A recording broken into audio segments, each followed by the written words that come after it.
ہیں، کچھ شرائط ہیں، اس کی کچھ تدریج ہے جو ہمیں سنت سے ملتی ہے، قرآن سے ملتی ہے، حدیث سے ملتی ہے۔ تو میں اس کام کے ضمن میں اس کی وہ تدریجی مراحل اور اس کے لوازم اور اس کی شرائط بیان کرنا چاہتا ہوں۔ سب سے پہلی شرط اول، وہ فارسی کا شعر مجھے یاد آیا کہ در رہے منزل لیلا کے خطر ہاش بسے، شرط اول قدمی نست کے مجنوں باشی۔ پہلی شرط یہ کہ مجنوں بنو۔ تو یہاں کا پہلی شرط کیا ہے؟ پہلے صاحب ایمان بنو، ایمان تمہارے دلوں میں ہو۔ یا ایھا الذین آمنوا آمنوا باللہ ورسولہ، یعنی ایک ایمان تو تمہیں حاصل ہے، اقرار باللسان، وہ تو تمہیں والدین سے مل گیا، عقیدہ تمہارا ہے، متوارث جو ہے تم عقیدے کو مانتے ہو، لیکن دلی یقین والا ایمان حاصل کرو۔ اصل میں اس کے بعد گاڑی چلتی ہے، اس کے بعد جو ہے نتائج نکلتے چلے جائیں گے۔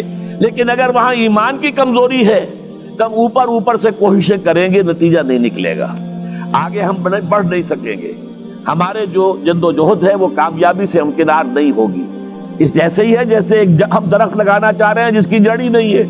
آپ زمین کھود کا درخت جو اس کے اندر گاڑ دیں گے تو زمین تو نہیں پکڑے گی اس کو، وہ تو نیچے سے جڑ ہو اور پھر درخت جو ہے اس سے ابھرے، تو وہ ہوتا ہے کہ جس کے لیے یوں سمجھیے سرسبز درخت بنے گا۔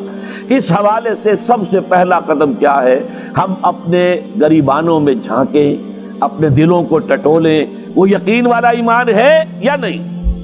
اگر ہے تو اللہ کا شکر ادا کیجیے، تہنیت، مبارکباد، اور نہیں ہے تو پہلا کام یہ ہے کہ اے ایمان کے دعوے دارو، ایمان لاؤ جیسے کہ ایمان کا حق ہے۔ یقین اللہ کی ذات پر، اس کی صفات کمال پر، یقین مرنے کے بعد اٹھنے پر، بعث بعد الموت اور حساب کتاب، یوم حشر اور جنت اور دوزخ کا یقین، فرشتوں کا یقین، وحی کا یقین، قرآن کا یقین، کتابوں کا یقین، نبیوں اور رسولوں کا یقین، اور محمد الرسول اللہ کا یقین صلی اللہ علیہ وسلم کہ آپ آخری اور کامل رسول ہیں اللہ تعالیٰ کے، خاتم النبیین بھی ہیں اور آخر المرسلین بھی صلی اللہ علیہ وسلم۔ یہ یقین پہلے پیدا ہونا چاہیے۔ تو اب ظاہر بات ہے کہ جب میں نے یہ بات اتنی بڑی کہی ہے تو پھر مجھے یہ بھی بتانا چاہیے یقین کہاں سے ملے گا، کون سی دکان ہے، سپر مارکیٹ کوئی ہے جہاں پر کہ یہ جنس بکتی ہو؟ پہلی بات تو یہ ہے کہ اس کے لیے آسان ترین طریقہ کیا ہے؟ صاحب ایمان کی صحبت اختیار کرو۔ جیسے آپ بھٹی کے آگے بیٹھیں گے تو حرارت پہنچ جائے گی، آپ برف کی سل کے قریب بیٹھے ہوں گے ٹھنڈک پہنچ جائے گی۔ اگر صاحب ایمان ہے، کسی کے دل میں یقین والی بھٹی دہک رہی ہے، تو اس کے قرب سے آپ کے اندر بھی یقین پیدا ہو جائے گا۔ دوسرا طریقہ یہ ہے کہ شریعت کے احکام پر عمل کیے جاؤ، کیے جاؤ، کیے جاؤ، کیے جاؤ، اس عمل سے بھی یقین پیدا ہوتا ہے۔ یہ دو طرفہ معاملہ ہے، یقین سے عمل پیدا ہوتا ہے اور عمل سے یقین پیدا ہوتا ہے۔ جیسے آپ کہتے ہیں وشیس سرکل، وہ بری شے ہوتی ہے کہ ایک چیز ہے بڑھ گئی تو پھر اس کے اور خرابی بڑھ گئی، اس سے پھر وہ پہلی خرابی اور بڑھ گئی، پھر وہ اس سے اور خرابی بڑھتی چلی گئی۔ جیسے پیچ آپ کہتے ہیں ہر چکر کے ساتھ وہ پیچ آگے بڑھتا جاتا ہے، اسی طریقے سے بھلائی کا بھی ایک سرکل ہے۔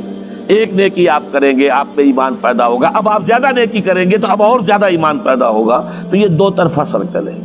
اور تیسری بات جو ہے، خاص طور پر فہیم، ذہین، انٹلیکچوئل لوگ، سمجھدار لوگ، اور آج کی دنیا آپ کو معلوم ہے کہ ہمارے نوجوان طبقے میں بہت بڑی تعداد ہے بہت سمجھدار لوگوں کی، اس لیے کہ ان کی معلومات کا دائرہ بڑا وسیع ہو گیا ہے۔ جدید دنیا میں جو علوم ہے ان کا ایکسپلوژن ہے، دھماکہ ہو گیا، اتنے علوم پھیل گئے اور اس کے اثرات ہیں۔ اخبار بین لوگ بھی جو ہیں وہ بھی ایک طرح سے ہر ایک ان میں سے فلسفی ہوتا ہے، آپ اس سے ذرا بات کر کے دیکھیے، وہ اپنے فلسفے بگاڑے گا، اپنی رائے دے گا، معلوم ہوتا ہے کہ شاید سب سے بڑا سیاسی تجزیہ نگار یہی ہے۔ لہذا وہ لوگ کہتے ہیں کہ ہمیں تو وہ بات بتاؤ جو ہماری عقل کو بھی اپیل کرے۔ یہ جو معاملہ ہے وہ ایمان جو عقل کو بھی اپیل کرے، اس کی سورس صرف ایک ہے اور وہ قرآن حکیم ہے۔ مولانا ظفر علی خان نے ایک شعر کہا تھا بہت سادہ انداز میں، وہ جنس نہیں ایمان جسے لے آئیں دکان فلسفہ سے، ڈھونڈے سے ملے گی عاقل کو یہ قرآن کے سپاروں۔ عاقل جو ہے انٹلیکچوئل، ایک ہے عام آدمی۔ عام آدمی جو ہے صاحب یقین کی صحبت سے بھی یقین پیدا ہو جائے گا، عام آدمی عمل کرتا رہے گا اس سے بھی یقین پیدا ہو جائے گا، لیکن عاقل، انٹلیکچوئل، وہ شخص جو کہتا ہے پہلے میری عقل کو اطمینان ہونا چاہیے پھر مانوں گا، اس کے لیے جو سورس ہے، منبع ہے، سرچشمہ ہے ایمان کا، وہ صرف اور صرف قرآن ہے۔ اس میں غور و فکر کرے، انسان اس طرح قرآن کو پڑھے کہ وہ براہ راست اس کا مفہوم اس کے دل کے اوپر اترتا چلا جائے۔ جیسے علامہ اقبال نے کہا ہے کہ تیرے ضمیر پہ جب تک نہ ہو نزول کتاب، گرہ کشا ہے نہ راضی نہ صاحب کشاف۔ قرآن تو تمہارے اپنے قلب پر نازل ہونا چاہیے۔ اور یہ اصل میں ان کے والد نے کہا تھا ان سے، بالکل بچپن میں۔ علامہ اقبال چھوٹے سے بچے تھے، ان کے والد تھے ذرا صوفی منش آدمی تھے، وہ شیخ نور محمد۔ وہ آئے فجر کی نماز مسجد سے پڑھ کر آئے تو دیکھا کہ اقبال جو ہے بچہ وہ قرآن پڑھ رہا بیٹھا ہوا۔ اس نے کہا والد نے کہ بیٹے تم یہ قرآن کیسے پڑھتے ہو؟ اب وہ حیران ہوا بچہ، یا بچان بس میں پڑھتا ہوں قرآن جیسے پڑھتے ہیں، آپ کا مطلب کیا ہے؟ کہا بیٹے قرآن ایسے پڑھا کرو کہ جیسے یہ تم پر نازل ہو رہا ہے، یوں سمجھو کہ تم پر نازل ہو رہا ہے، تم مخاطب ہو۔ اب اس چیز کو انہوں نے اپنے اس شعر میں ادا کیا، تیرے ضمیر پہ جب تک نہ ہو نزول کتاب، گرہ کچا ہے نہ راضی نہ صاحب کشاف۔ جیسے یہ قرآن قلب محمد پر نازل ہوا تھا، فَإِنَّهُ نَزَّلَهُ عَلَىٰ قَلْبِكَ، جبرائیل نے یہ اے نبی اے محمد آپ کے دل پر اتارا ہے۔ تو جب تک ہمارے بھی دل پر نہیں اترے گا تو قرآن مجید جو ہے وہ ہمیں انسپائر نہیں کر سکے گا۔ ترجمہ آپ پڑھیں گے، کچھ آپ کو معلوم ہو گیا اس کا مطلب یہ ہے، تفسیر پڑھا، اچھا جی ٹھیک ہے فلاں مفسر نے یہ لکھا ہے، فلاں نے یہ لکھا ہے، یہ معلومات تو مل جائیں گی، لیکن وہ اندر سے جو موٹیویشن ہوتی ہے، اندر سے جو جذبہ ابھرتا ہے، اندر سے جو ایمان جو ہے ایک چشمے کی طرح قلب کی گہرائیوں سے ابلتا ہے، وہ نہیں ہوگا۔ وہ اسی وقت ہوتا ہے کہ جب وہ انٹلیکچوئل آدمی جو ہے وہ کم سے کم اتنی تکلیف ضرور کرے کہ اتنی عربی سیکھ لے کہ عربی جو ہے قرآن مجید اس کے براہ راست قلب پر نازل ہو سکے، وہ ترجمہ نہ دیکھے۔ اب ایک آیت پڑھی پھر ترجمہ دیکھا، پھر دیکھا اس میں نمبر 11 لکھا ہوا ہے، حاشیہ میں جا کر دیکھا نمبر 11 یہاں ہے، وہ دیکھا، تسلسل تو ٹوٹ گیا۔ اب وہ بات نہیں رہی۔ اور ترجمہ جو ہے وہ سبھی جانتے ہیں، دنیا میں ہر بچہ بھی سمجھ لے گا کہ غالب کا کوئی شعر ہو اور وہ آدمی پڑھ کے جھوم جاتا کہ کیا بات کہی، اسی کا انگریزی میں ترجمہ کر دیجئے، اب اس میں کچھ بھی نہیں۔ آپ نے مفہوم تو بیان کر دیا انگریزی میں، لیکن جو تاثیر ہے اس غالب کے شعر کی وہ انگریزی میں منتقل نہیں ہو سکتی۔ تو قرآن مجید کا کچھ نہ کچھ مفہوم تو ترجمے سے معلوم ہو جائے گا، قرآن کی تاثیر ترجمے سے نہیں حاصل ہو سکتی، تفسیر سے نہیں حاصل ہو سکتی۔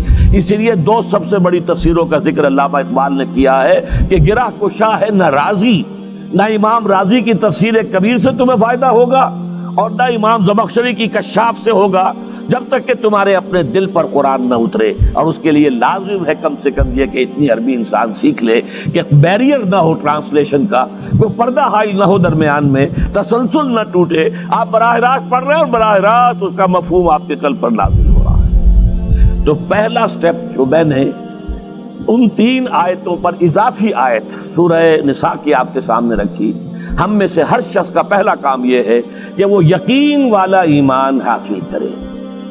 عام آدمی کے لیے صاحب یقین کی صحبت بھی مفید، عام آدمی کے لیے عمل سے بھی یقین پیدا ہوتا ہے، لیکن انٹلیکچوئل کے لیے، ذہین کے لیے، فہیم انسان کے لیے، انٹیلیجنسیا جسے آپ کہتے ہیں، اس کے لیے لازم ہے کہ وہ قرآن مجید کی گہرائیوں میں غوطہ زنی کرے اور قرآن اس کے اپنے قلب کے اوپر نازل ہو تو کہیں جا کر وہ قرآن کو سمجھے گا۔ چنانچہ علامہ اقبالی کا ایک اور شعر میرے ذہن میں آیا ہے، وہ میں آپ کو سنا دوں۔ ہم یہ سمجھتے ہیں کہ عرب تو ان کی اپنی زبان ہے، لہذا وہ تو قرآن مجید کو سمجھتے ہی ہوں گے، لیکن بسا اوقات ایسا بھی ہوتا ہے اگر دل پر حجاب آئے ہوئے ہوں تو قرآن مجید کے سمجھنے سے بھی کچھ حاصل نہیں ہوتا، دل پر حجاب ہے۔ یہی وجہ ہے تو عرب ہو یا عجم ہو، تیرا دل نہ دے گواہی، لغت غریب، یہ قرآن مجید جو ہے، تو عجم ہو یا عرب ہو، یہ قرآن مجید تیرے لیے لغت غریب رہے گا جب تک کہ تیرا دل گواہی نہیں دیتا۔ تو ایک تو طلب ہدایت ہو انسان کے اندر، اور دوسرے یہ کہ قرآن مجید کو براہ راست نازل ہونے کا موقع ملے قلب کے اوپر، تو ایمان یقین والا حاصل ہوگا۔